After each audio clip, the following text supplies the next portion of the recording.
இங்கிருந்து எங்க போனாலும் எல்லாம் ஓசி பஸ்ல போறீங்க. 8 முறை சட்டப்பேரவைத் தேர்தலில் போட்டி, 6 முறை எம்எல்ஏ, 3 முறை அமைச்சர் என திமுகவின் முக்கிய தலைவராக வலம் வந்து கொண்டிருந்த பொன்முடி இந்த முறை தேர்தலில் போட்டியிடவில்லை என்ற தகவல் தமிழக அரசியல் களத்தில் பரபரப்பாக பேசப்பட்டு வருகிறது. திருக்கோவிலூர் அருகே எடையார் கிராமத்தை சேர்ந்த பொன்முடி 17 ஆண்டுகளாக தான் பார்த்து வந்த பேராசிரியர் பணியை உதறிவிட்டு திமுகவில் இணைந்து பணியாற்றியவர். தன் முதல் தேர்தல் வெற்றியிலேயே அமைச்சரவையில் இடம் பிடித்தவர். கிட்டத்தட்ட 23 ஆண்டுகள் திமுக மாவட்ட செயலாளராக பதவி வகித்து விழுப்புரத்தில் தன் செல்வாக்கை வளர்த்துக் கொண்டார். இப்படி தொடர்ந்து 8 முறை சட்டமன்ற தேர்தலில் களமிறங்கி ஆட்சி கட்சி என பெரும் அதிகாரம் செலுத்தியவர் வரும் சட்டப்பேரவைத் தேர்தலில் களமிறங்கப் போவதில்லை எனும் தகவல் வெளியாகி வருகிறது.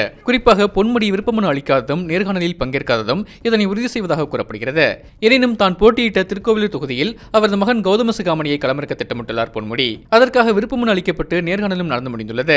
முன்னதாக இந்த தேர்தலில் திமுகவில் சீனியர்களுக்கு வாய்ப்பு குறைக்கப்படும் என்ற பேச்சு அடிபட்டது.